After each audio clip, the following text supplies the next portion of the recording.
holding in 3.4, and we're ready for seat rotation when you are.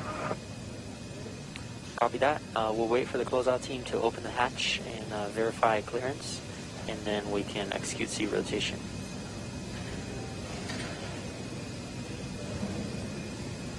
Dragon cap.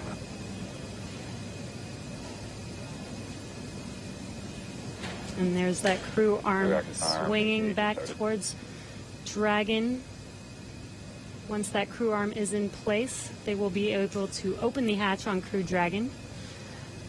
Bob and Doug's seats will rotate back out of launch position so that they can safely get out of their seats and egress the vehicle. And we heard they'll have what they call nominal egress, so just the normal procedures for getting them out of the capsule. That means the same closeout team that was there to get them in will be able to assist as they come out. They'll arrive and get that hatch open, and then they'll be able to rotate the seats. That'll rotate Bob and Doug pretty much forward, where they'll be in the original position that the seats were configured when they made their way into Dragon. It just gets them a little bit out and under the displays and makes getting in and out of the capsule a little bit easier. They've been in those seats for about 3 hours at this point, so definitely a long day for the crew. As they woke up about 6 hours prior to our T-0, had their breakfast, which we confirmed was steak and eggs, at least for Doug Hurley. And then they proceeded through all of the suit up and the trip to the pad, making their way inside Dragon, where they've been for about the last 3 hours at this point. We were on track for an on-time liftoff right at 4:33 p.m. Eastern Time, but did have to scrub a little under 17 minutes before launch due to weather. So for now, we've offloaded all of the propellant off of Falcon 9. The launch escape system has been disarmed. That crew access arm is back right up next to Dragon, as you can see in that view on the left. Pretty soon we'll see the teams arrive to get the hatch open, get Bob and Doug out, and they'll make their way back to crew quarters and their quarantine. It is important to note that throughout the entire process of them getting into Dragon, suiting up all of those different steps, they maintain that same quarantine that they've been in since for about 2 weeks now, and that is specifically for events like today, where we have to scrub and just go to another day. So we don't want to break that quarantine once we're putting them into that launch vehicle. And that's a standard quarantine that we have for any crew members flying to the International Space Station.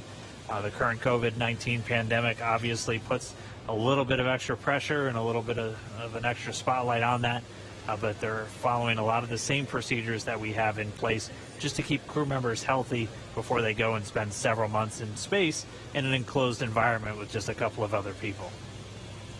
Right, and it's a little bit more difficult to get them help on the space station, right? So we want to make sure that when they do head up to the space station, that they are fully healthy. So this, again, is standard procedure, not just because of this pandemic that's going on. This is a standard procedure for astronauts to quarantine prior to heading to the station. And as Dan mentioned, this is a standard procedure to exit the vehicle as well.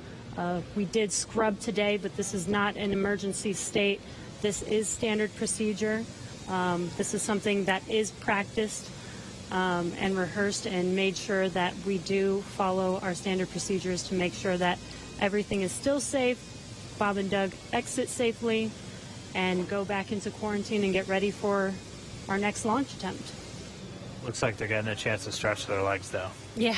Yeah. Dan, Jesse, I'm monitoring along in the scrub procedure right now. They're getting the goes to get the folks back to the pad, the crew that'll open the hatch. So they have notified the team chief, launch engineering, to return to the pad.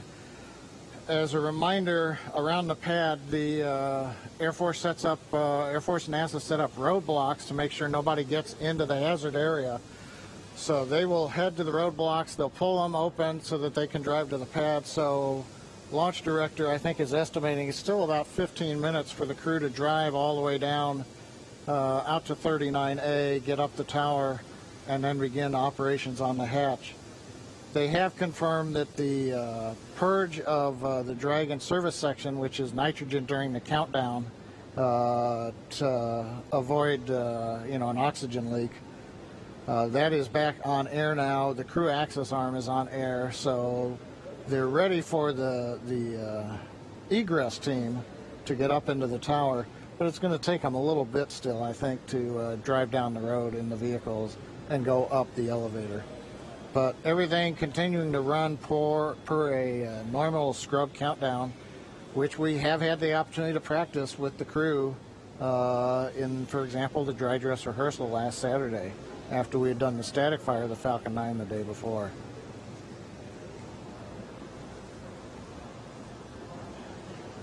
I've been seeing a few questions, people asking why aren't we just trying to launch tomorrow?